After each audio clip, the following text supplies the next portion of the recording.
This is the OGM Weekly Call on Thursday, March 27th, 2025. Kevin's Neighborhood Economics Conference is about to start April 1, 2. Kevin, you want to say a little bit about it and put a link in the chat? Yeah, I'll do that. Thank you. Yeah, we have done conferences called Neighborhood Economics for about a decade, and it's for working with people healing the economy. Our target places we work are the zip codes where people die 10 years younger, in most every city, and we try to bring economic power to those folks, put it in their hands. Then this hurricane happened, and so now we're doing post-disaster economy build and trying to preserve as many elements of the gift economy that arose after the disaster as we can. With one of the things we're doing is creating a currency, and the currency will be a gift, and it will fund a capacity. It'll come in as unrestricted opera. We're targeting high-performing nonprofits with this fund, and it will give the high performing nonprofit exec who knows they have something that would work if somebody would give them 3 months to work on it, to go work on it, that kind of thing, and then we would invest in them later. But we think that we can unleash these nonprofits because they're also suffering because all these federal grants are there, so they need to be more entrepreneurial.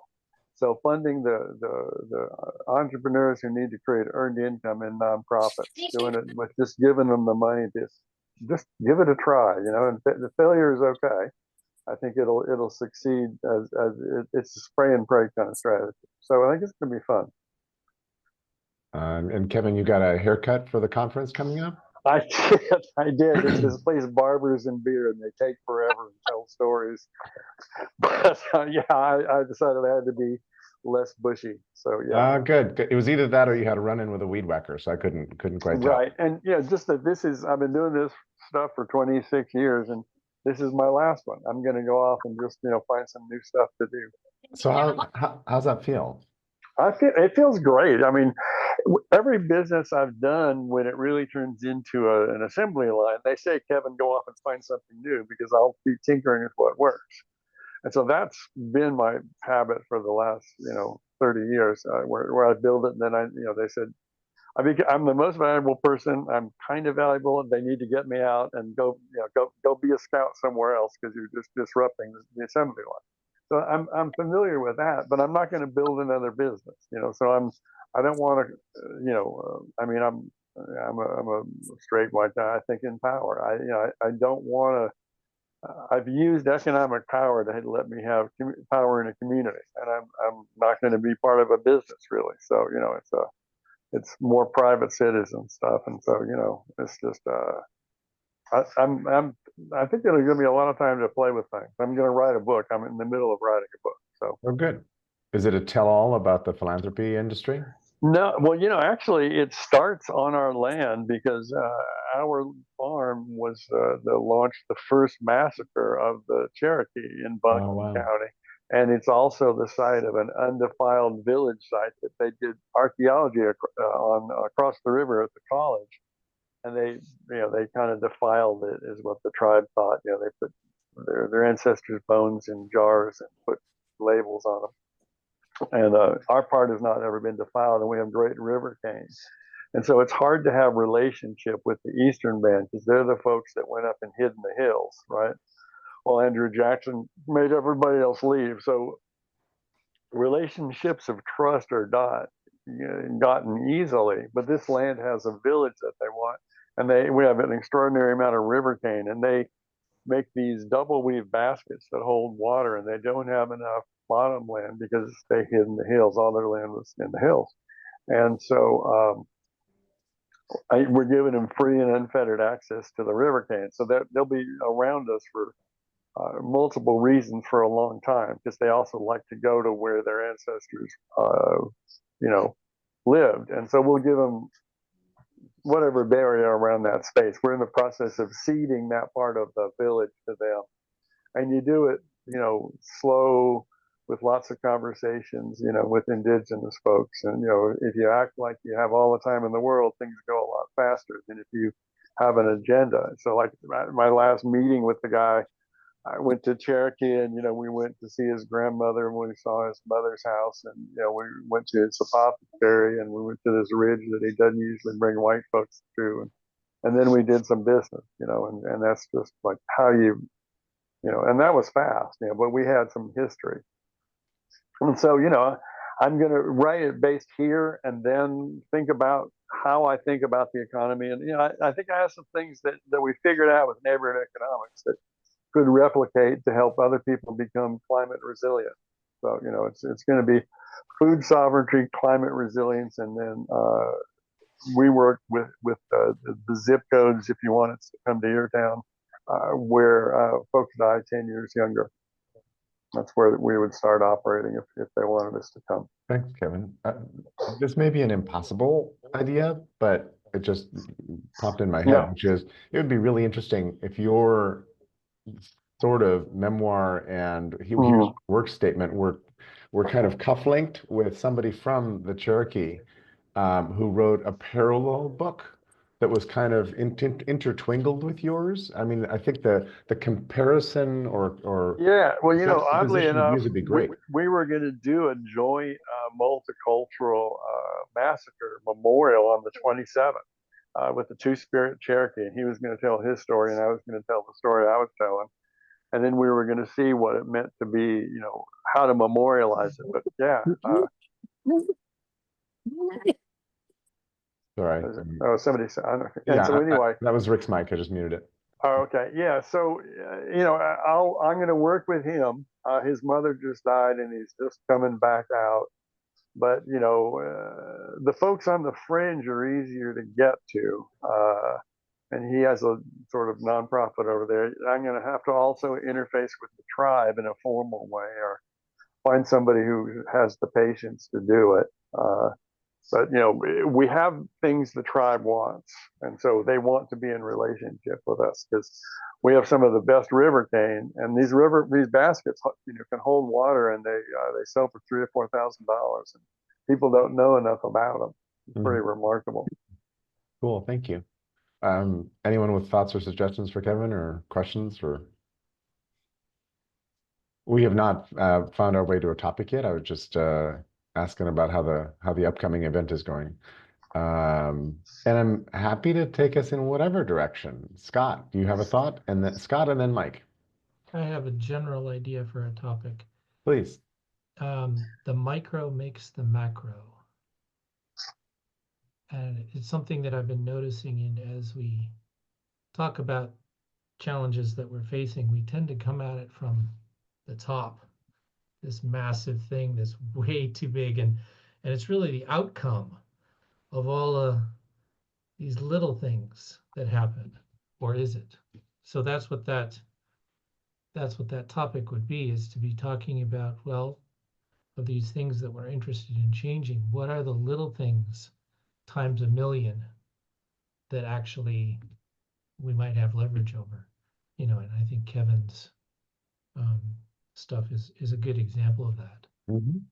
We change it once here, and then we can replicate that change to actually create a large scale change, instead of trying to look at the large thing and push this massive battleship like, and we're not going anywhere, right? And it's like, well, maybe it's something, a whole bunch of little things, or not a whole bunch. It's just a couple of little things that we have to tease out and say, do all those little things, and it's less overwhelming and maybe more effective. So that's a suggestion for a topic. The micro makes the macro. Yes, thank you. No? Well, let's hold that on our heads. I'm interested if anybody wants to riff on that. Mike, do you have a thought?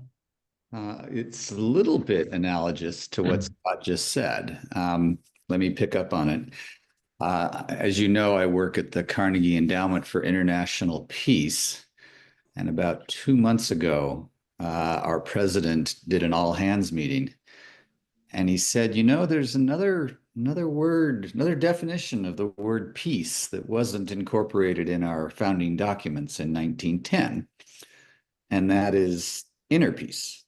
So maybe we need a Carnegie Endowment for Inner Peace that will lead to world peace, or at least peace in regional spaces.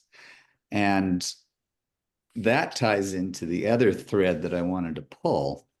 A week ago, I sent out to the list, like an hour before last Thursday's call, saying, let's have a discussion about the new Gallup poll, the World Happiness Report.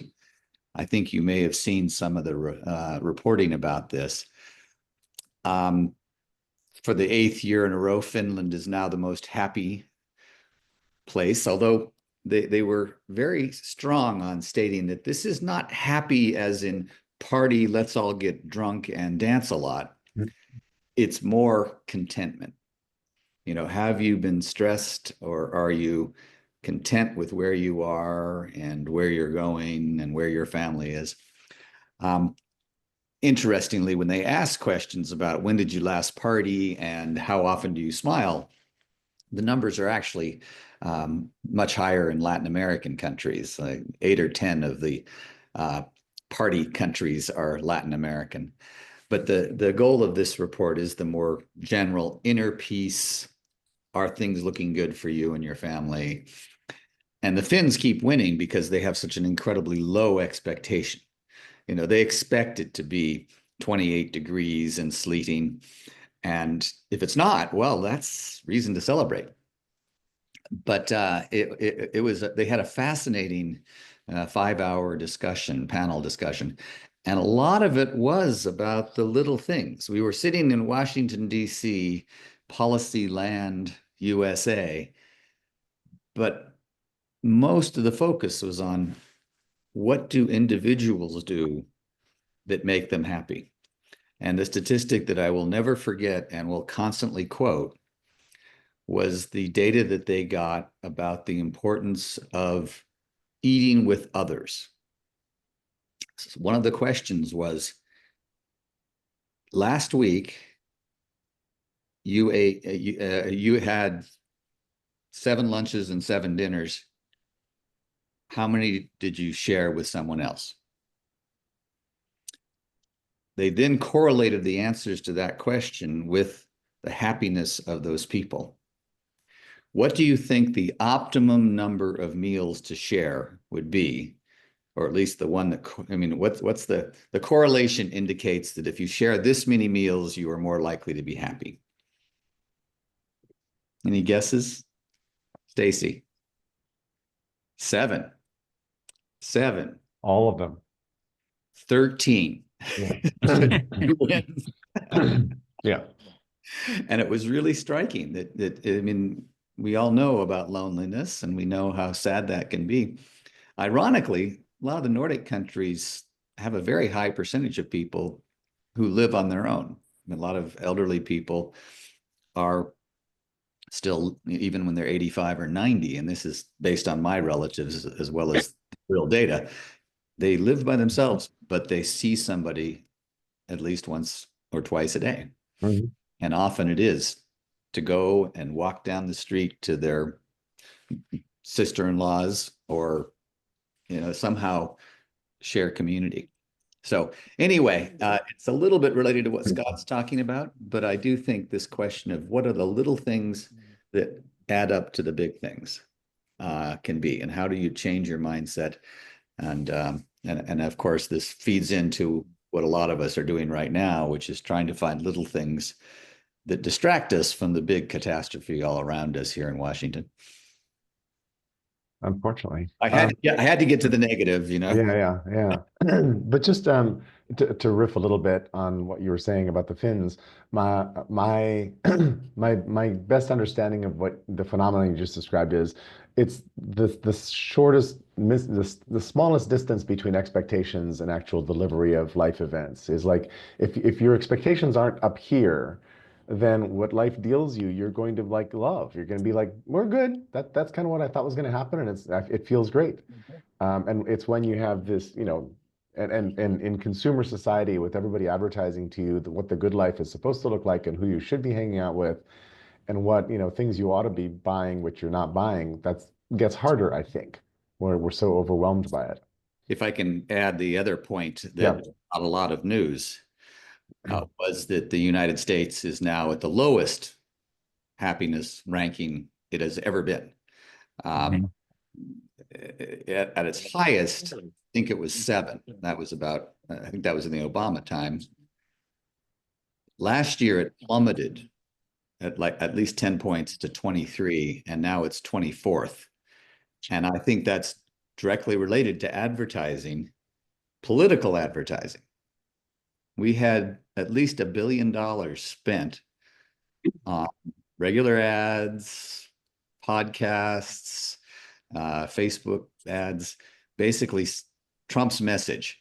Everything is terrible. Biden has ruined the economy. No one likes us anymore. I mean, just this constant onslaught that convinced people that even though we had one of the best economies since Clinton, that everything was terrible and that they needed to vote for Trump because he would fix it all.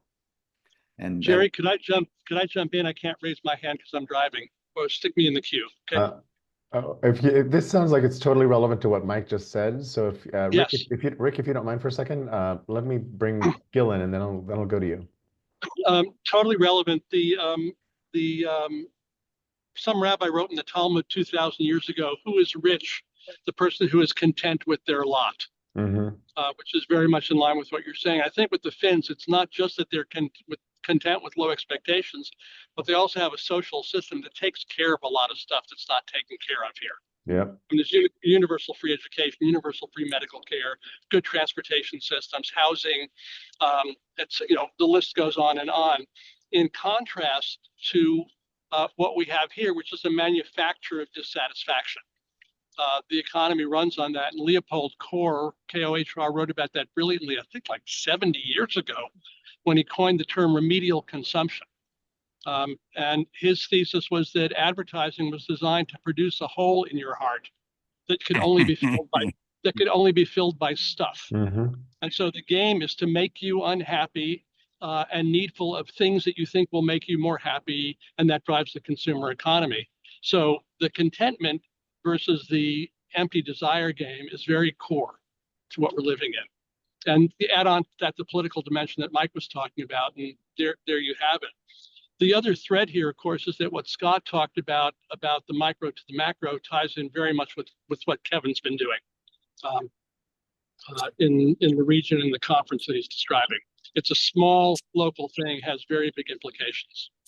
And I'm going to go back on mute. Thank you. Well, thanks, Gil. Rick.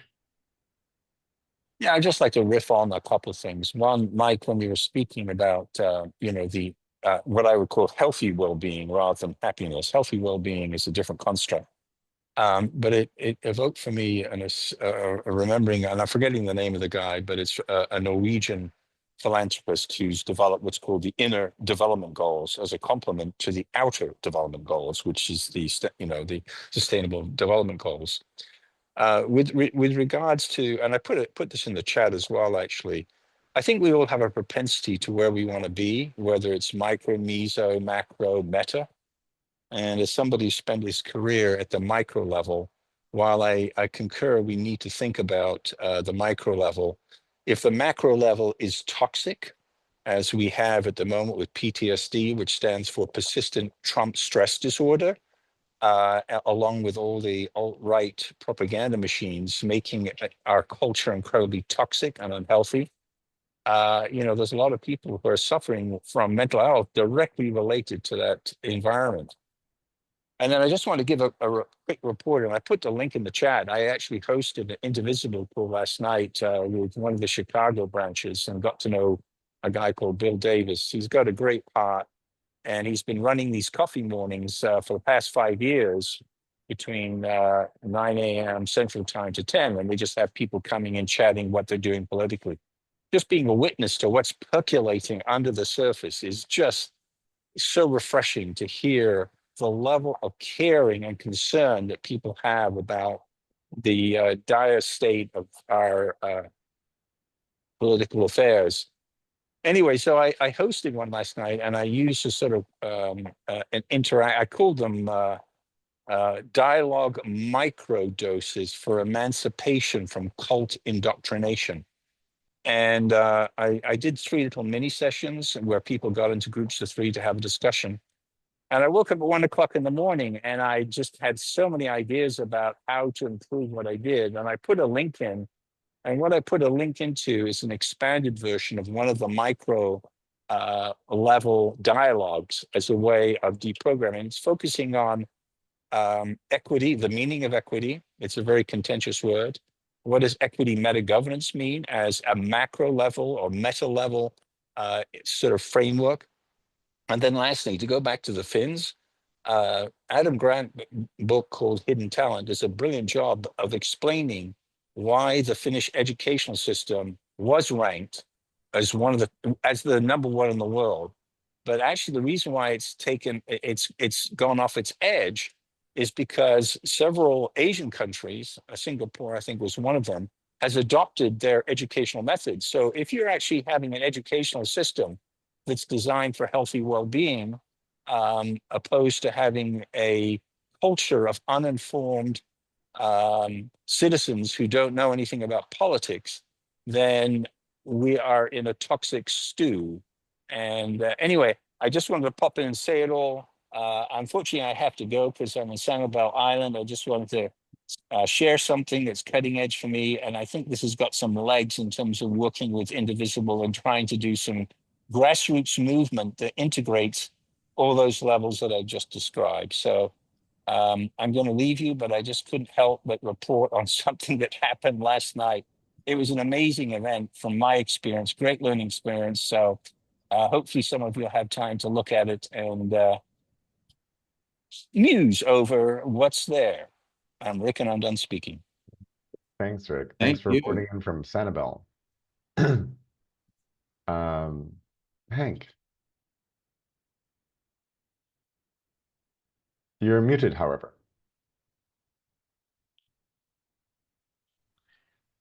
Sorry. I'll just make a few comments about Finland as well, because it's a country I know fairly well. I've been there for work dozens and dozens of time. I have a number of friends who are Finnish. One thing that makes the culture of Finland Finland is that it's a small population and everyone knows each other. And everything is local and everything is ours. The country is ours.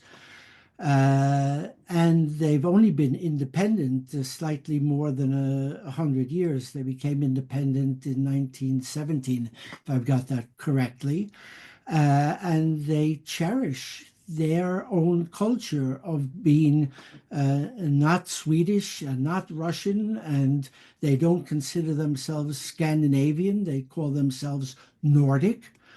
And in a country where everybody knows each other, and well, they've got the 5 million people, slightly over 5 million people, but everyone knows somebody who knows each other. It's a tightly constructed network in which you're not anonymous. And the things you do, you can be held accountable for. So just a few thoughts on what makes Finnish culture unique and different. Yeah. Love that. Yeah, the Finnish Declaration of Independence from Russia is 1917. You are right on. And Pete, you're like on fire this morning. That's kind of crazy. John,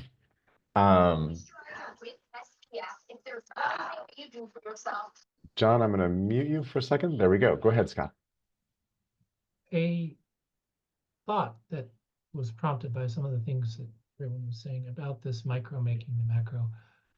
I'm wondering if the only reason to think about the macro is to identify the big things we want to find the micro for. And again, I'm coming back to this idea that where does the macro come from?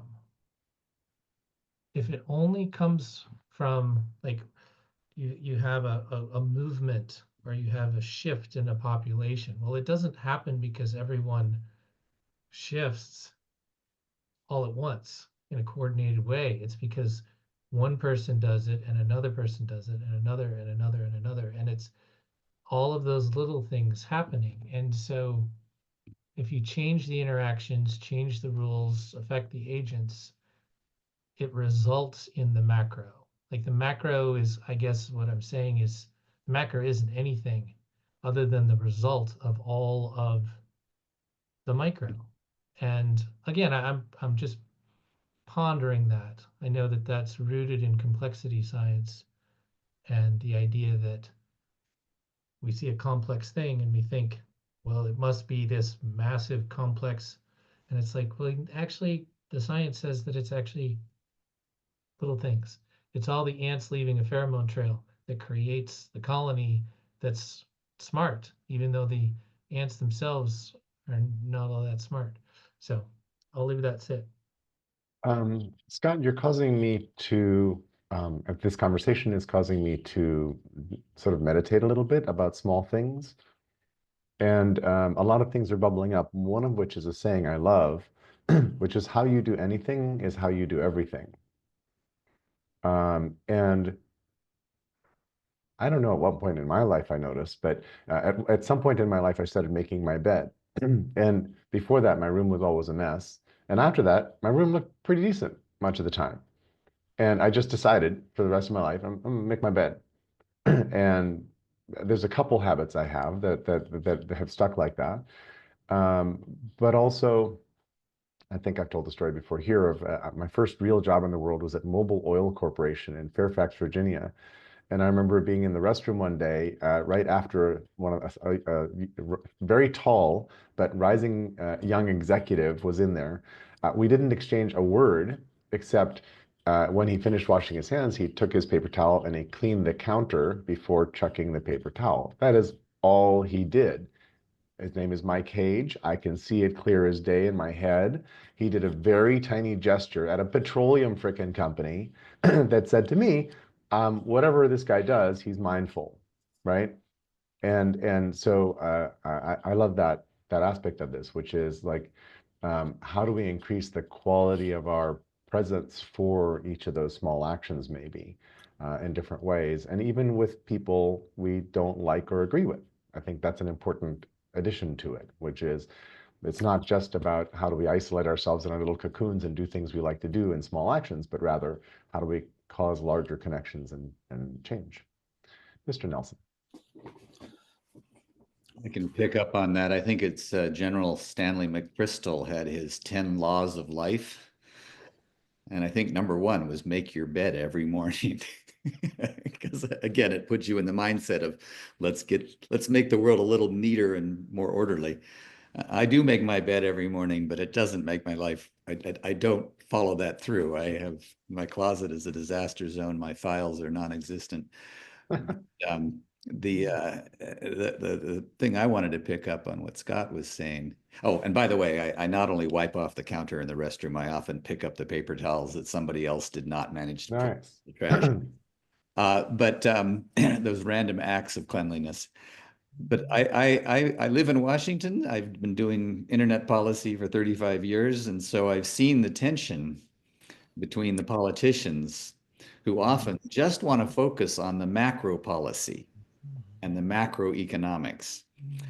When I was at Caltech, I was very glad that I had to take a social science class, and I'm very glad that I chose to take microeconomics because it's actually more useful and it's actually more precise. And I think that is where politicians should start. You know, what is the story that we can tell about fixing problems at the individual level, the family level, the church, the boys club, the city, and then ask the question, can the federal government do anything to help? But government likes power, and for the last 50 years or more, we've just seen these macro solutions. And I think that's partly what Trump was able to mobilize people around, was these government macro solutions. We've got a problem. Now let's go start a program, one program, spend $10 billion and solve the problem.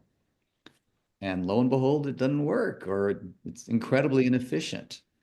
And I do think that, you know, we in the Clinton administration, and I want to boast here, the White House had a good sense of the micro answer. And so when we wanted to build out the internet, we didn't hire AT&T or AOL and say, here's $5 billion, go wire up every barn, every school and all that. We said, okay, here's a big bunch of money, and we're going to give it out $50,000 at a time to rural hospitals, to every school that asks, to daycare centers. And we're going to create demand from below and let these super connected institutions get online and show all their customers or pupils just what the internet is. And so this was a time when 5% of the population was on the net. And it took a long time to convince the Congress that that was the way to do it, because they much prefer the $1 billion program or the $100 million program, because then they can have a project, they can go to the ribbon cutting. But we did it right, and we got it going. And it was called the E-rate. And it really was that little trigger, that accelerant at the start that mobilized more than 10,000 different little ISPs. So we had all these little co-op ISPs that were connecting up the 3,000 homes in their village. Over time, a lot of them sold out to bigger players, but we still have a much more competitive patchwork of networks in our country than the French or almost every other country. They have a much more system of networking. Sorry for the riff, and sorry for focusing just on what I do and boasting about it. But that is if I were building the new Democratic program, I mean, everybody right here now is saying, "Oh, the Democrats have totally failed us. They haven't given us any reason to vote for them other than you're not Donald Trump." If I were to do it, the three things that I would want would have to include that point. Washington is here to enable you to solve your problems at the local level, and that's a fundamentally Republican, old school idea that the Republicans have totally abandoned. So we should do that. We should actually bring in Joe Trippi or somebody who's a grand Democratic strategist, or even James Carville, and say, let's brainstorm for an hour and a half on what the Raging Cajun. Raging Cajun. He's provocative. He's fun. Joe Trippi would be my ideal. He's been wrong a lot lately, like really wrong. Oh, Carville? Yeah. Oh, yeah, definitely. That's why I think Trippi would be more fun. Yeah. But Carville might learn a thing or two, and people would listen to what we say. Unclear Carville's ever going to learn anything in his life anymore, but who knows? Who knows? Well, he's really good at arguing because he's married to a Republican political strategist. Yeah. Thanks a lot. Yeah. Thanks, Jerry, may I? Can I hop in? Go ahead, driver. Driver one. Yeah, driver one, ready, driver one. Or we call you baby driver. How about that? We anything you want to do. I answer to hey you also. All right. Yeah. So two things on what Scott said on the everything being micro. There's a fascinating book called Notes on Complexity by Neil Teese. Theise, I believe. A medical doctor, researcher. We did a Living Between Worlds with him back in October, and he will argue that all the, not just at the political level, but at the physiological level, it's all local. It's it's interactions between molecules that produce the emergent effect of us in our bodies having thoughts and so forth, and makes a very compelling case. Excuse me, for what Scott was saying. I love, Mike, where you went with the bottom-up work, and I would encourage people to take a look at Institute for Local Self-Reliance, ILSR.org, my old stomping grounds, which has been a real pioneer for the last 50 years about that kind of approach in energy, telecommunications, housing, and other aspects of economic development. Really ties in. And Kevin, if you're not already plugged in with them for what's coming up, neighborhood economics, please be. And I'm happy to make connects if you need that. And Gil, if I'm not mistaken, you helped found ILSR, right? I was one of the co-founders. Yeah. Cool. That's wonderful. I love ILSR, and Chris Mitchell there is a friend. Cool. Alex. Hi everyone. Micro versus macro. That got me thinking. So a couple of life experiences and a couple of stories. But the first of all, just in answer to Mike's comments about government and starting small or enabling small, as I understood it, to grow bigger, which is a very good idea. I totally agree with it. But I had this discussion with my wife the other day because they're busy. They're human resources, so HR. They're busy. Some new regulations are coming out to do with safety in the workplace and stuff. And we had this conversation where we were saying, we have real problems with the economy. We want jobs. And the government is making regulations about safety in the workplace, which is by no means not required. But they already have a whole stack of regulation in that direction. Why? Because it's sexy, it sells. You spoke about the Trump doing the big programs. The left does the same. You know, the strap line is always the sexy, and it always drifts to macro. If you want jobs these days, you want to go and work in the war industry in Europe. That's the only place, and that isn't that big an economy really yet. So the first point is macro is sexy, as you've all said, and it happens everywhere. The second one is just paraphrasing a bit, because I worked for the biggest retailer here, Tesco. And as far as I know, there's no reason why they wouldn't be doing it now. But at the time when I was there 20 years ago or so, they had 5-year plans. So every year they would start in September to do the 5-year plan. And by December, they had approved all the projects to go for the whole year, right? But here's the kicker, and they had to cost themselves and pay for themselves. You know, they had to be profitable. But come the following September, they started another 5-year plan. And if that meant they cancelled a whole load of projects that already started, they recognized that the landscape had changed so dramatically that some 5-year plan projects were no longer important or necessary or required. And that made them the most successful retailer here. And to this point, they still are. And so it's not quite micro in the normal sense of the word, and perhaps it's chaotic if it's a government, but it's a different point of view that actually worked in that industry. And maybe there might be examples that you guys might think about. The other one is micro versus who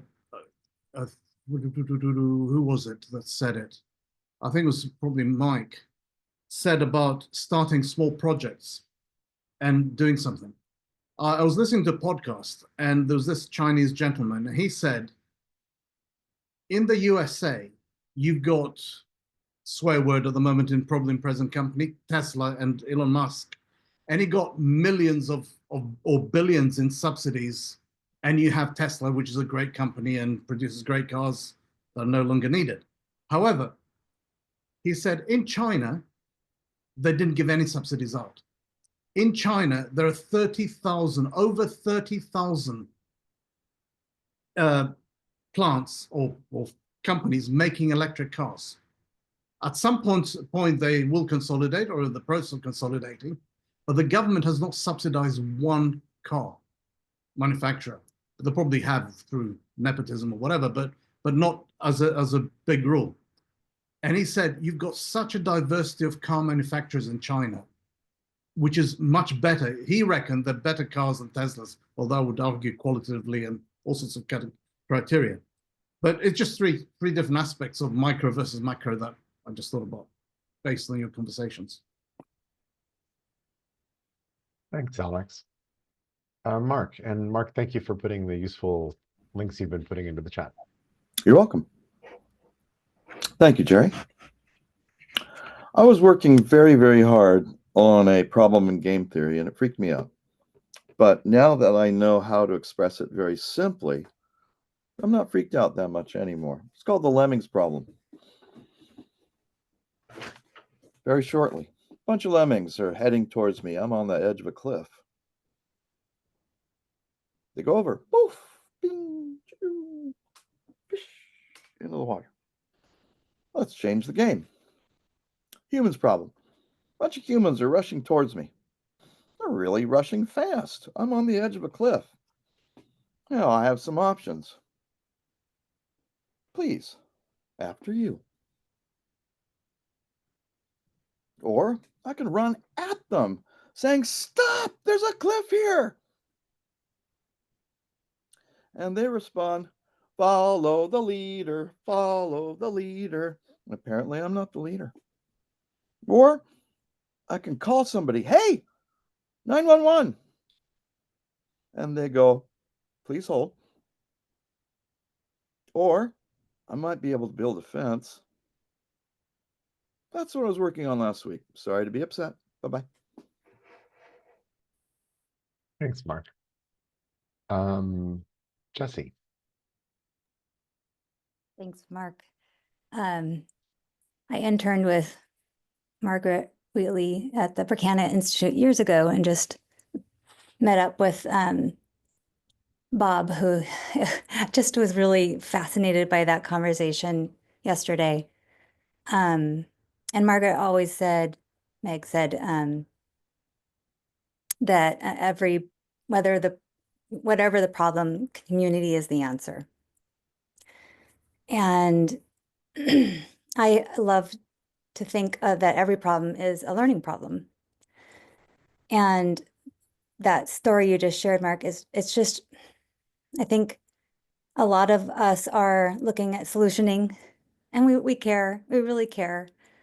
But we haven't really defined the problem enough. I do that myself, but over and over when there is a sticking point, I think that there's a problem with looking at the problem space, and we have to learn more. And even when it was mentioned that cash flow was a problem, or maybe the business politics was a problem, or whatever the problem was, we want to solution on it right away instead of looking at it as a learning problem instead of a solutioning problem. That's just all I wanted to share. Thank you. How do we learn together better? Yeah, and Jerry, you were mentioning, I mean, how it always comes down to trust, right? And the discussions that we have here, you hold the space. You create the space has always been a space where we always can speak up and feel the trust.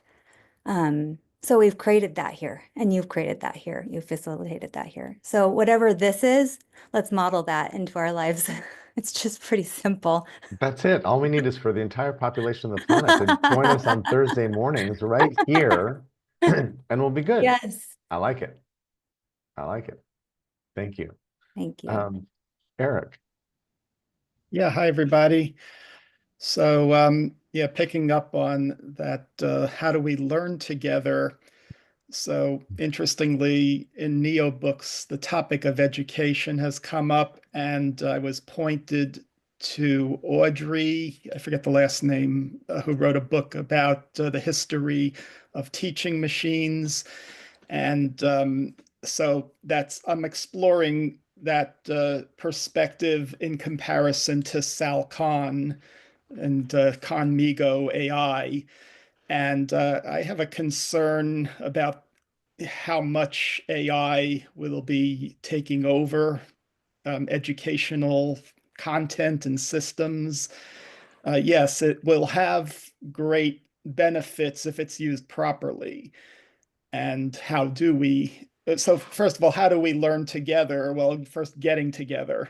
I think that's the first step. I shared in the chat, I went to a food co-op meeting last night just to learn about the organization, how they run, because I moved to a new area and I wanted this for myself. And yeah, I see it. It depends on their cash flow, the board bylaws, everything, typical organization stuff. And but it serves a very important role in the community. And there's a sense of pride of people who join being part owners in something common, and it's connections with local farmers, etc. So yeah, I mean, I'm learning a lot as I go, and my career is shifting at this point towards more independence, choice of projects, and yeah, rather than a corporate environment, which I've been in for over 30 years. So that's where I am. Pleasure meeting with all of you, talking wherever we meet. Thanks, Eric. Thanks a lot. Really appreciate that. Mike. Just a real quick intervention to provide a model for what you just said, Jerry, about OGM goes global. I am part of a cult called Park Run. I don't know if any of you are members of this. Started about 20 years ago. Every Saturday morning at either 8 a.m. or 9 a.m. in 1,700 locations around the world, mostly in the English-speaking world, people meet for a free 5-kilometer run. And it's organized by volunteers. It's very professionally run. It's normally at a park where you don't have to deal with road traffic. And we just get together. It's not a race unless you're racing against your younger self. And the main sacrament of this cult is going to coffee afterwards and spending time over a muffin. There's other things like this, and I think we've got to bring it back. The hard part for this group and every other group is getting those 5 people who will volunteer to be pillars and support the 25 people who will be there when nobody else shows up. And that's getting harder and harder to do just because of the complexity of life and all the competing needs that we face. So just I'd be interested if other people have models of global community. Have you heard of the Hash House Harriers, Mike? Their sacrament being drunk. Our sacrament getting so drunk. Their tagline is social drinkers with a running problem. And I think it started with British expats in Singapore, but there are Hash House Harriers groups around the world. And what they do is they explore their neighborhoods, so that they all are expats living in some city with some locals. And somebody will volunteer each week to create a new run with fake, with diversions and dodges, and they'll use flour or something to mark on the ground where to go. And then runners will go out and follow the paths to see which one's a dead end and which one isn't. They'll call back, and so the main peloton basically runs or walks. You can at the end are people with baby carriages, and the whole thing halfway at the halfway point, I think they sit and like drink a lot of beer, which is their signature. Yep. Well, in my old neighborhood, we were right next to a park, and at least once every 2 months there would be a string of flour across the creek and over a bunch of logs. It was fun to see.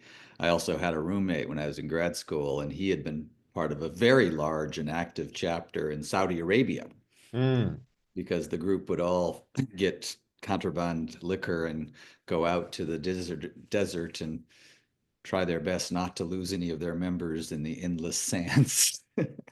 Wow, love that. I'd love if people want to put a note in the chat, or some pointers to other cults. That would be cool. That'd be great. Thanks for sharing that, Mike. And I think that many of us might know of more different things like that aren't about running specifically, but there's a lot of this in the world. Let me say healthy cults. Healthy cults. Yep. Yeah, exactly. Cults you can escape if you need to. Oh, that's good. Pete.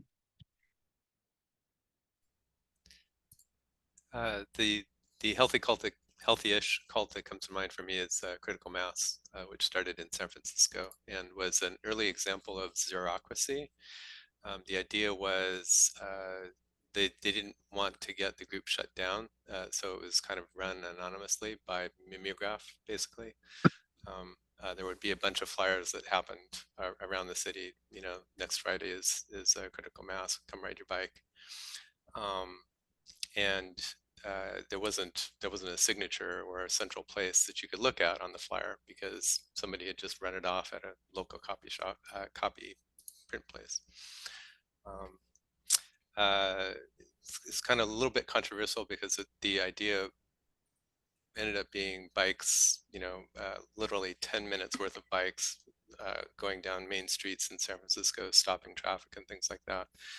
Trying to that on the on the good side, it was trying to raise awareness about traffic and health and bikes and stuff like that.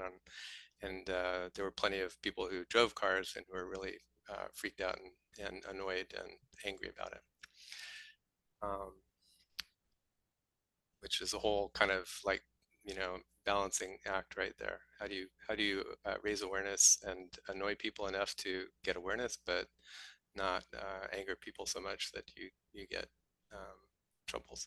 I wanted to come back real quick, not for a long thing, but Eric, thanks for bringing up teaching and AI. The thing that raises for me is, especially as somebody who's teaching people how to learn with AI, the teaching has always stuck in my craw, and especially when we learned, or we came up with this silly idea that I'm a teacher, I have this gallon jug of knowledge, and I'm going to pour it down your throat until you know it all. And it's like, seriously, that's how we teach? That's what, so I'm always a big advocate of learning. And the really amazing thing about AI is you put a student of whatever at whatever age next to an AI, show them how to use it, and the student can learn by themselves with this mentor that's always there, not judging, able to look things up and explain things in whatever language the learner needs. And it's a really remarkable thing to be able to, it's something that's new in the world, right? Before we had ChatGPT and its descendants like Claude, there wasn't a way for you to sit down and do self-study with kind of open-ended, an open-ended textbook and encyclopedia and mentor and all that kind of stuff. Now you can. Now you can literally sit down and learn, almost anything with a really good mentor. That's not to say that human mentorship isn't important, and I think people need coaches and learners and leaders and apprenticeship with real humans. So I think that's all important. The thing that doesn't seem as important anymore is this education system where we try to mass manufacture learned students through the art of putting together 30 people at a time and showing them stuff that's probably not relevant to their life and not very interesting, and one size fits all in a stupid, boring way. So I've seen it. We've all seen it over and over at the education system going, oh my gosh, they're going to have the AI write their report for them, and then we'll be out of a job or something like that. It's like AI is like the most amazing thing that has happened to learning, like since, I don't know, Plato or something.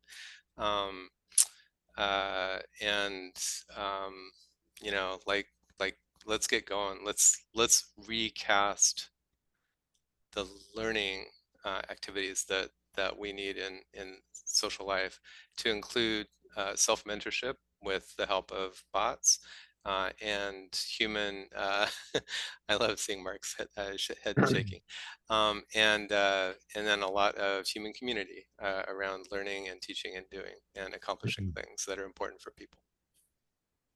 Thanks. Thanks, Pete.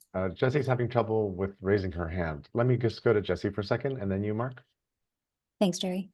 I don't believe we can teach anybody anything. We can only create the environment in which they can learn.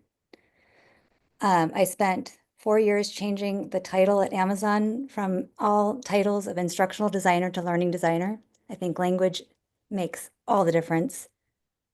So by just calling yourself a trainer versus a facilitator, it changes the room. So language is everything. I just wanted to share that, and thank you, Pete. Thanks, Jessie. Totally agree. Mark. I noticed the time. I'll try to go quickly. I was there at the beginning of Critical Mass, and I didn't start Critical Mass, but Processed World was a magazine. There were sold in primarily Safeways in San Francisco. Their subtitle better life through not chemistry, but stealing office supplies, including Xeroxing. Now, when I worked at Nuclear Business Financial Management at PG&E in 1989 to 82, I had access to a copy machine, a Xerox machine. Pete's remarks, I believe Pete is sincere. I believe he's mistaken. I believe in education. I have a friend that teaches drawing in Cuesta College. She has been moved from face-to-face teaching because so many people want to attend her class. They can't fit the number of people who want to learn from her. I talked to her night before yesterday. Wonderful friend since 79. Used to be my dealer in something starting L and ending with D. I forget what it's called. And I found out how to, even though I was a community college student in 81, 82, 83, 84, 85, 86, and a student at San Francisco City College. I was at OCC early, then Cuesta. Mark, Yeah, I'm sorry. can you, can you not do the full CV? Long. I'm sorry. I didn't hear you because I realized it was going on too long, and it's 8:55. That's okay. I'm gonna be quiet. Jerry, I didn't hear what you said. I want to pass the talking stick to Stacy. Thank you. No, I was just eager to hear the rest of your statement, but not the whole CV. Thank you. Basically, I found out that I need to register with Open California Community College, ccapply.org, and I talked to a wonderful woman in Kentucky who's their help desk. Okay. And she doesn't live in California, so you're hired. How did that happen? She's in Kentucky. Bye-bye. Thanks. Thanks, Mark. Stacy. Thank you. Well, I really appreciate this conversation from micro to macro, but I'm surprised because it's basic system science. So the fact that it's not a given and we have to like discuss it is, I think, the problem. So some of you may not know that I was an elementary school teacher for a few years, way, way long ago. But as a learning designer, Jesse, if I remember when I had to do reports as a student, if I remember properly, it was like you had to do population, government, geography, culture, it was all these, separate components. If I were in the classroom now, I would be having, well, first of all, an individual is a system. So the system is only going to be as healthy as all the individuals that make up the system. Okay. Getting to education, though, and teaching from the very beginning that that's the case, because the people in government, the people making decisions, the people we interact with every day, obviously many of them don't realize that if we're having this conversation here. So if I were working in a classroom now, I would probably design it so that we looked at the different systems of whatever the topic was. Then we guessed how they might interact. Then we asked the AI if there's something we missed. And they could like check us. That's the way I would use it. This way, we're working as a group together. We're testing our knowledge first, because we should test our knowledge first. Thank you. Over.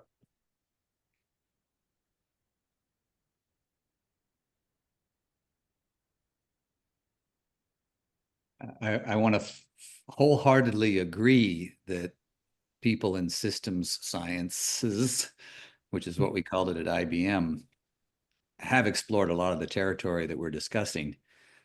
I think my point, and one of my things I want to stress, is that having been through many lectures with people in the field, I see a blind spot.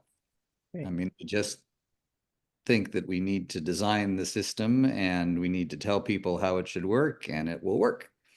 And the politics just gets in the way.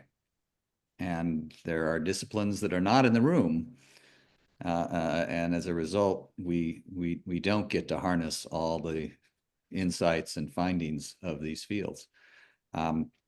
There's an International Institute of Systems Science, I think, that met here in Washington.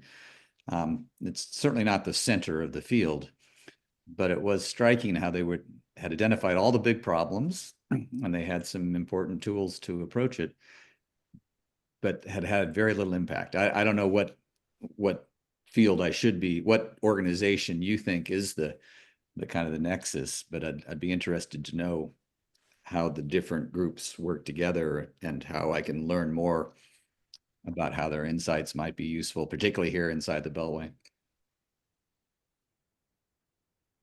Thanks, Mike.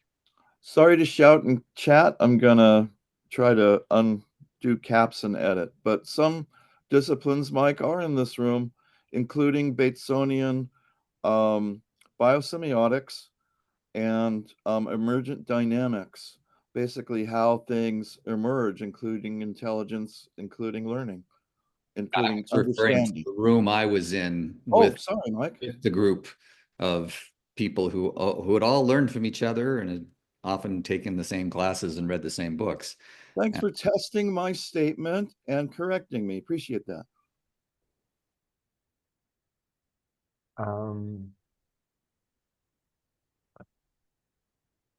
Back to the small things, small actions theme from the start of our call that Scott started. And I keep going back to the current situation that we seem to be in, which is not one of small actions. It's one of really, really large, sharp actions taken at a scale that's quite breathtaking. And I love the ideas of small, consistent actions spread causing global change, but I think we're we're sitting in a moment where the opposite is happening to the world on a really large scale. And I don't know how to reconcile that very well, because I think that causing positive change in the face of that probably requires a bunch of small actions, but they might need to be more coordinated or more harmonious or more, I don't know what the word is. And I'm just thinking out loud, but I'm concerned that Mike said it a little bit earlier. It was like sometimes some of us might be looking for small actions just to do something to step out of the fray, to not get hit by rocks, whatever it might be. Entertain ourselves in the meantime while the shit is swinging toward the fan. And I'm trying to figure out what are the positive things we can do to actually build toward each other in the middle of this, so that when the dust settles, there are positive things to do and hold and see. So just a thought maybe for the conversation. Alex and then Scott.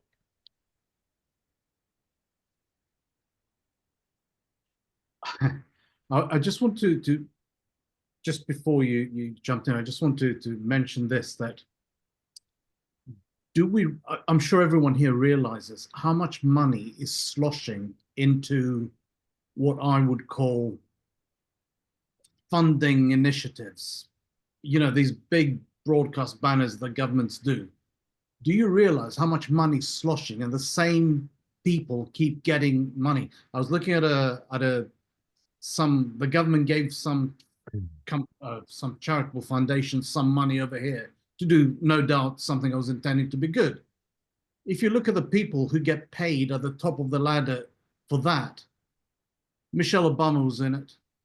I'm sure a couple other good people were here for a UK funded thing. And I'm sure she'd get some money for it. I can't imagine she does it for free. I have no idea, with a busy schedule, how she would spend enough time to do this. And I'm only picking out Michelle because we all know her. And I just don't think she has the time to do a charitable foundation here in the UK. But the government gave a few million, 30 million or something, to that particular fund.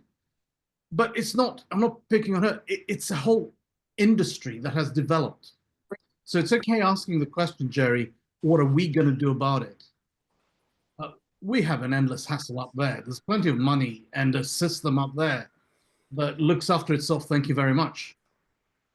And perhaps the question is, how do we interfere with that or steer it in a relevant direction, as much as how do we try and break into that?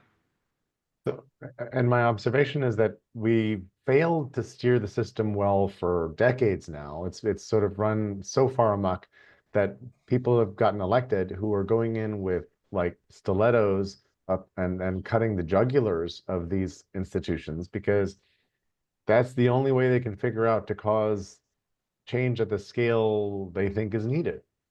And that's deeply frightening and traumatic to everybody and not good all around. And how did we get into this bad sitch? Like how did we get into such a crappy situation that the only way to fix the system is to shatter it on the ground, heedless of the people's lives who are affected? I'm not enjoying that part of it. Scott, did you want to step in? I know John's got his hand up, but Yeah, it I think was a quick comment that you had sparked about this idea of people just doing something locally to, someone said that about, and I think there's a distinction between micro that is a leverage on the macro and micro that is at the least useless or at the worst moving in the wrong direction. And I think that's where this whole understanding the system before we start putting the levers on it is critical. And what is striking to me, I think Stacy's comments were wonderful. Is this idea that have not taught, we're not teaching the kids that's how it works. The little things you do times the class, times the community, times the city, times the state becomes what we do as, that's where the problems come from. And if you just look at these massive things and we say, oh, well, look at all this stuff, I don't have any effect on that. How could I possibly have any effect on that? And that's where we're losing that connection. And it's important what we do in the small ways. And so. Thank you. John. Yes. Am I unmuted? I hope so. You're Yes. fine. We are hearing you. Great. So going right to that point, initially I was going to say this isn't an answer. I recognize this is not an answer, Jerry, to your bigger question about finding the levers and connecting the small to the big. But there's both a symbolic connection, or how do you describe it? Well, look, we've introduced the term somewhere in our conversation of symbolic capitalists. The fact that all of us, I'm going to guess everyone here is a word person, words, pictures, symbols. Now, some of you may have your toes in soil. Klaus is, he's not here. I didn't see him. Some of us may, but the point is that there's things you can do that, even if they only symbolically connect you with that other level, something happens that changes, and it changes your legitimacy to speak to the higher level. There was an author interview I heard the other day, and it was a classic author interview, author talking about her children, motherhood, blah, blah, blah, blah, what was going on. And she just happened to mention that she had taken the fire management course for controlled burns. And the interviewer was surprised. This kind of like, whoa, you're a mother of a young child and an author, and you're out there doing controlled burns. And she said, yes. And our instructor is a Native American, and they've done this for, blah, blah, blah. And it gave her a whole additional level of legitimacy, stretch, whatever you want to call it. She was doing this thing at very local, very non-symbolic, to put herself in touch with the fire, actually, to literally move her toes closer to the fire. And I think those kind of actions are very valuable. And I'd urge all of us to consider whether there's some point in our life where we can do that. And you don't always know. Yes, sometimes the connection's explicit between that local thing and the big picture. But even if you don't see it, it might be there. Okay. Love that. Thank you. And this sort of takes me back to Kevin in the start of our call and Yeah. people who are involved in local activities that have meaning with people who are very local who have things that need fixing. Yeah. So it's lovely. A piece of the NeoBooks project's goal is about learning.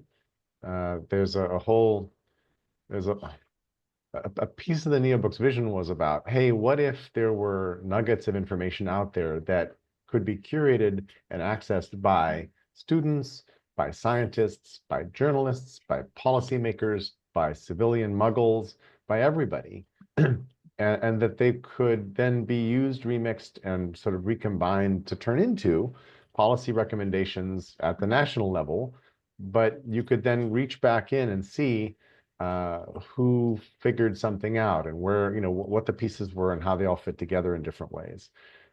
Some more substantial web of how we made decisions and what we based our decisions on that doesn't need to be authoritative and central because that causes a bunch of problems that are hard to solve, but that would be referable and openly available. And I keep trying to do research and find things, and I'm like, really worried half the time because a Google search turns up crap, and I'm like, wow, has nobody sorted this particular little area out? And I wish we could collectively sort out more things. Quick question, Jerry. Yes. I know about NeoBooks just from being here and from reading stuff in the flow. An idea that I would prefer is that a NeoBook has I know it's collective contribution and it's equal collective contribution, but that there needs to be a trustee or a person who takes ownership of this thing. I'm agreeing that I'm responsible for the coherence of this NeoBook. And when someone doesn't step forward to do that, that's a sign we can archive this one. It's valuable. You can still go look at it, but you should get a signal when you go to look at this one that this one is not actively stewarded by a person. I don't know. It's just an idea. Because of the exasperation at researching things that have been contributed by different people, but that there's no central, there's nobody really watching the store anymore, and all these things are in there together. And I don't know, it may or may not be it may be an unfair critique of someone who's insufficiently exposed to your NeoBook idea, but I want to offer that. Thanks, John. So a couple thoughts. One is NeoBooks at this point are mostly a figment of our collective imaginations. So they mean different things to different participants in the NeoBooks project. But do you have the frustration you just named about the Wikipedia, for example, which uses wiki structure, where there's nobody owns the article about nitrogen, but there seems to be a reliable article about nitrogen that people can refer to. Is that okay? If it's about nitrogen, yes. If it's about how do we produce change, social change, no, because of course that's such a controversial. It's cool. Yeah. So the notion of a NeoBook is it's a collection, a particular arrangement of nuggets. And when I say NeoBook, the book is bait because everybody knows what a book is, but a book is this artificial serialization of a reduced number of interesting nuggets because you don't want the book to be more than 250 pages long, whatever the hell a page is anymore, right? And so the book is just a construct, but you could write a book and I could write a NeoBook that is just a concatenation, a serialization of a series of nuggets that are the right ones for us, each of us expressing some point of view or some political stance or whatever else it is. And we would then be curating that collection and making sure that all the nuggets fit the argument and that the thing as expressed works the way we want it to work. And we would sort of be standing up for, in effect, the playlist of nuggets. And some of those nuggets we might not have touched. I might be reusing something that you wrote or that somebody we don't even know wrote, but we love the contents of it. I've just sucked it into my serialization of a set of ideas, and I'm happy with that because I'm happy with the contents of that nugget. But I have no idea who wrote it. That's totally cool, as long as I know that the content will be reliable over time. And so the book part of it is just this weird tour of a bunch of nuggets where the nuggets are in community living documents that are hopefully being improved over time, et cetera, et cetera, et cetera. So that's kind of the idea, where we could share nuggets in our different Neo books, and we can have very different conclusions, but 3 of the nuggets in both of our books might be common, might be exactly the same content. And that would be in the Neo book conceit, that would be totally fine. In fact, that would be efficient in some interesting way. Mhm. Yeah. Okay. Thanks. Cool. Sean. Yeah, so much to say. Let's see. One thing is I'll take up Jerry's Neil book remarks and say that resonates so profoundly with the work I'm doing over at noosphere.org and the latest app in that series of projects, which is Thinker Toys.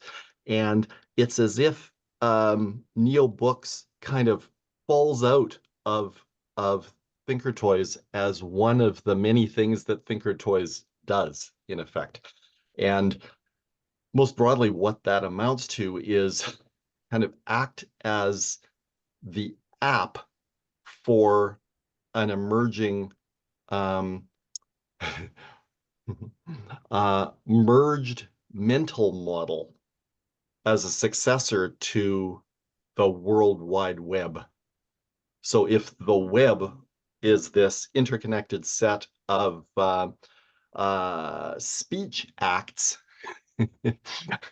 where hypertext is just one kind of speech act, the merged mental model is an attempt for us to, is the place where we curate our collected and connected mental models of the world.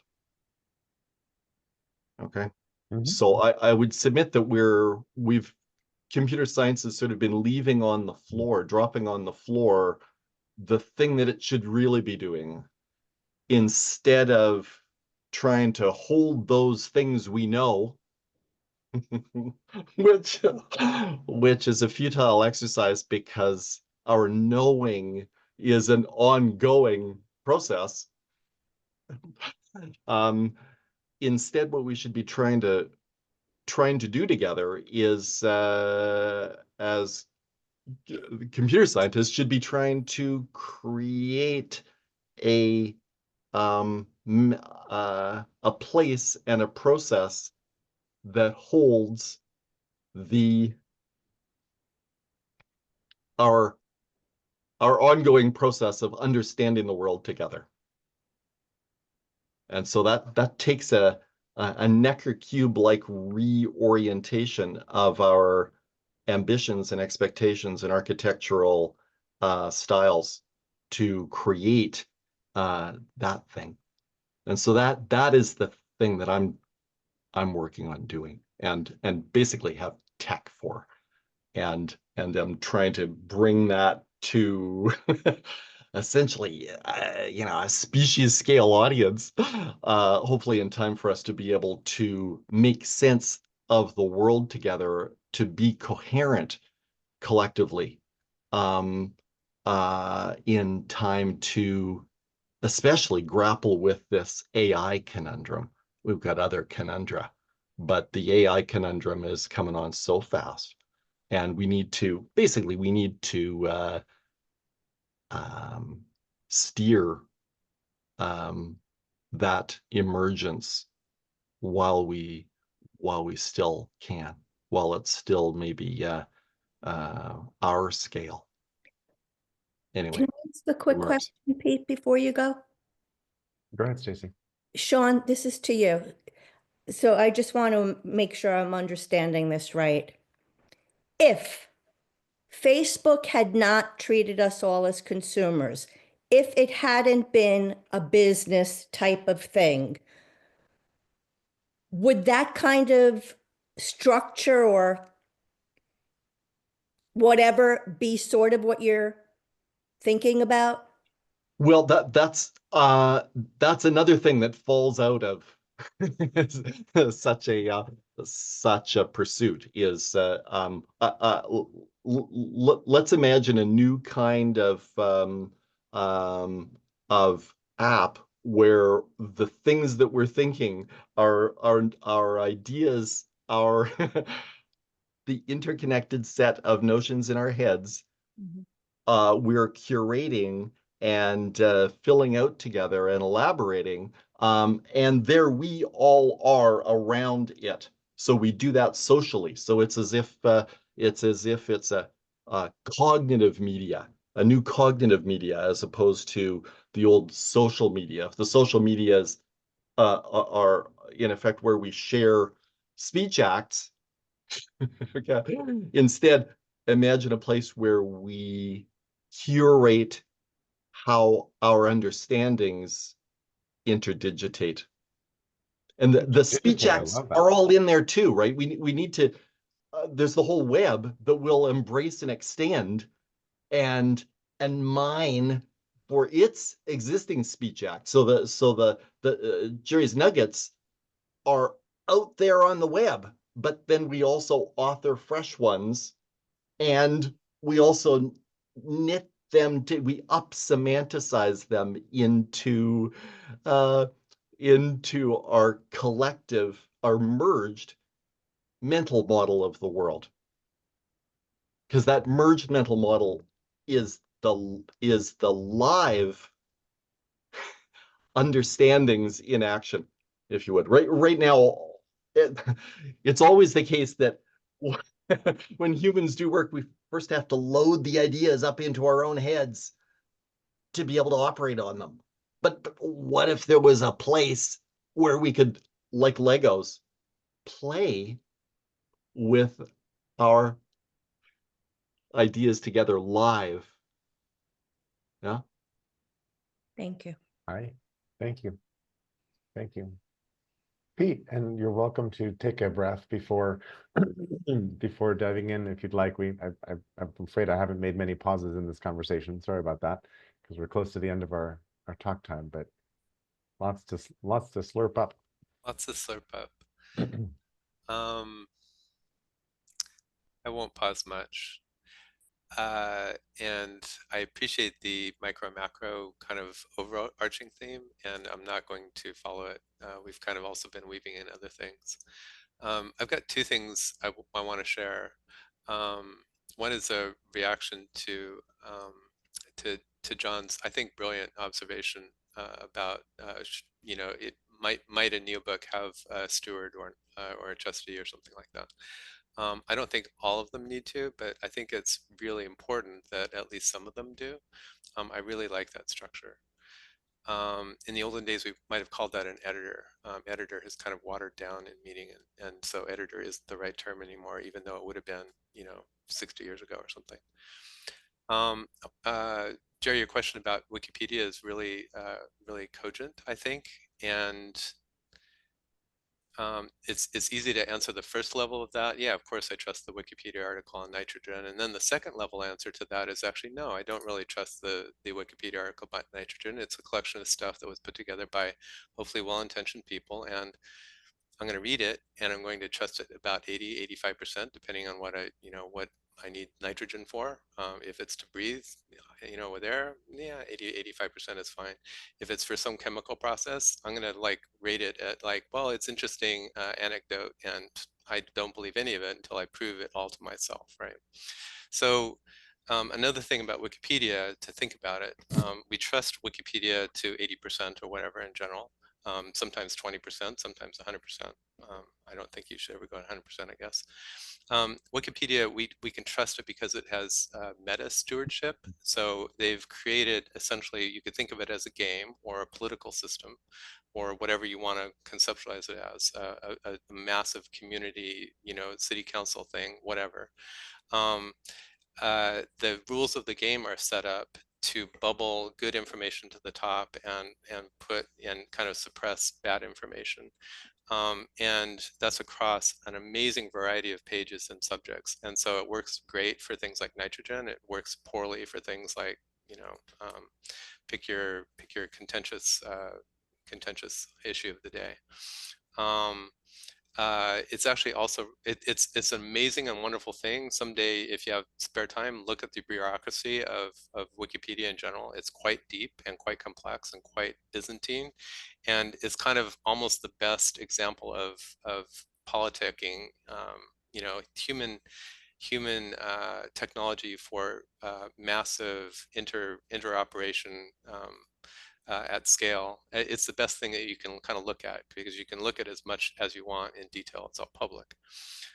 It's a mess. It's a terrible, ugly mess when you start looking at it in deep. And it's kind of the best that we've got. This is humans at their best and worst. I think so. If NeoBooks gets big enough to grow up and start having some that are stewarded or have trustees, I think there's another layer on top of that. I can look at open source software and see that we've got patterns that have evolved over time, not because people thought, oh, there should be this pattern, but they've evolved over time to fit this need. So what we see in open source is that there are people who they don't write projects, or maybe they write some, but they don't write a bunch that they talk about. So there's people that review things. They say, if you want to convert documents from one massive formats to another massive formats, here's the 6 or 10 top things to do that. Here's the 20 or 30 more. I think these are the best ones for these purposes. So you get people who review stuff. You get people who make they collect, they're editors of collections. So here's a curated list of the top things that I think you should use for Markdown, for instance. We see sponsorship by foundations.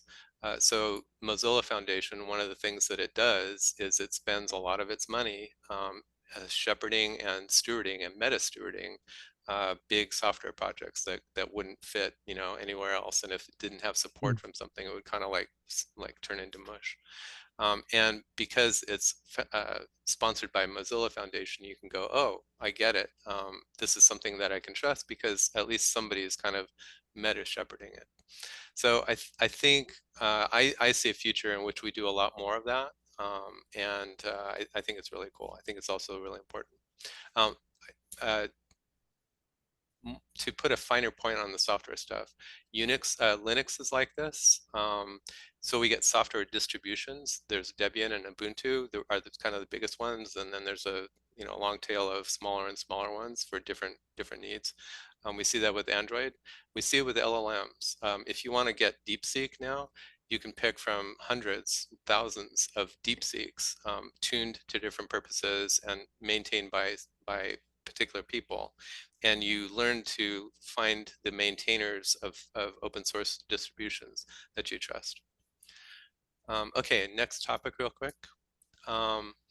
Just to let you know, you may or may there's a step change in AI image generation that happened yesterday or the day before. OpenAI released something called 4.0 image generation. It's built into ChatGPT. There's technical reasons why it's much more interesting than DALL-E was, which is their previous image generator. And the reason I bring it up, I think it's an important tool for everybody to know about, anybody who can stand using AI at least. You can go to ChatGPT and say, hey, make me a picture of this. The thing to notice is not whether or not it's a good image or a bad image.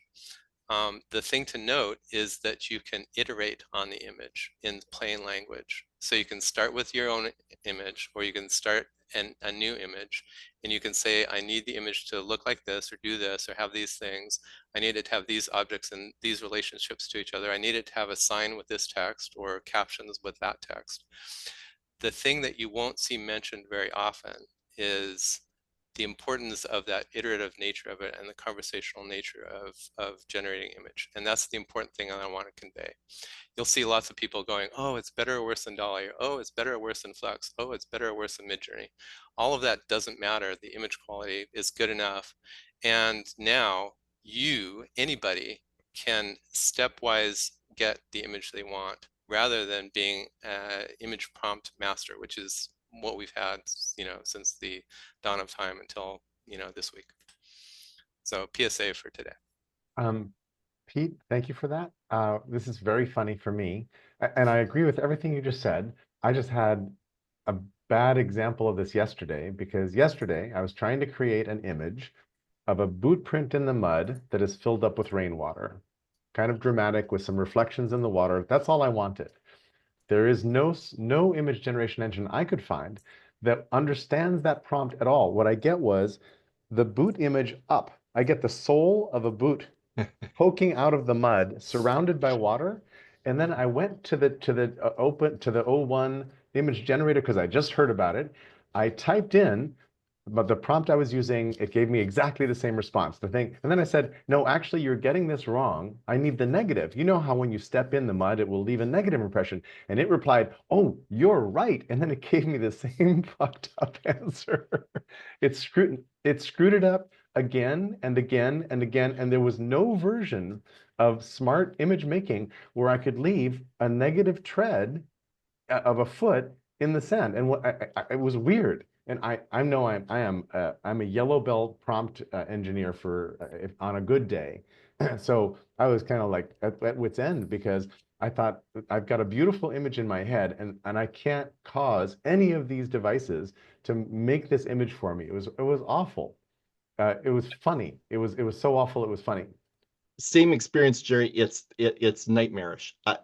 Yeah, so it's still far from perfect. And none of them understood the physics of a human boot leaving an impression that then gets filled with, like, that's simple physics. This physics is not in their brains, whatever you want to call it. Anyway, but I think we're totally in a new cusp. And Pete, thank you for pointing out that now you can actually talk about the image and rev on it, which is hugely important because otherwise all you're doing is you're tweaking the prompt, tweaking the prompt, tweaking the prompt, which is a very frustrating exercise because the thing is out there doing some random thing with, each time.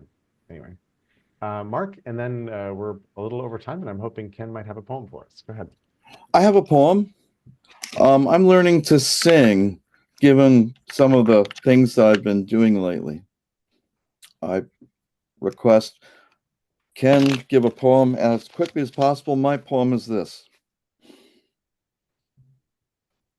O Freunde, nicht diese Tönen. Bum, bum. Freude, schöner Güte, Funken, Tochter aus Elysium. Wir betreten vier Trunken, himmlisch dein Heiligtum. Dum, dum, dowse, etc. Thanks. Looking forward to poetry from. And thank you for the Ode to Joy in the original Deutsch. Thanks, Mark. My pronunciation might be not that great. I try to mimic. Es war so. But thanks. Mr. Homer, over to you. And Ken, you seem to have gotten a tread on the earth, which is nice. How did you do that? I screen shoot things and then I don't say where I got them, and years later look and go, where the hell did this come from? So I really have no idea. Okay, so who knows how this was generated? But that is that I was aiming for something sort of like that. Yeah. It's in my meme library, which has about 6,000 things. It's not very well organized and mostly depends on whether I can remember it or not. But it's organized well enough that you found it like that. So hey, kudos to you. It does. Well, it adds new meaning to the phrase "leave only footprints." Yeah. Yes. Or leave so nothing behind. Speaking of leaving and footprints and things like that, this is something by Jane Hirschfield from her book Ledger, which is a very interesting book of poems. As if hearing heavy furniture moved on the floor above us. As things grow rarer, they enter the ranges of counting. Remain this many Siberian tigers, that many African elephants, 300 red-legged egrets. We scrape from the world its tilt and meander of wonder, as if eating the last burned onions and carrots from a cast iron pan, closing eyes to taste better the char of ordinary sweetness. Thank you, Ken. That's beautiful. Thank you all for starting small and adding little bits to the stone soup. It was a lovely call, and I really appreciate your presence. Let's be careful out there, as they used to say on Hill Street Blues. Michael Conrad. Yeah, yeah, and then live long and prosper as well. I'm heading to a women's protest rally. Starts at 11:30 in about 2 hours. Good luck to you out there. Yep. Yeah, I wish for women's health. Yeah, it's, Thank you. you know, usually when women are healthy, they kind of help out men too. Thanks. See ya. That's true. Bye, Al.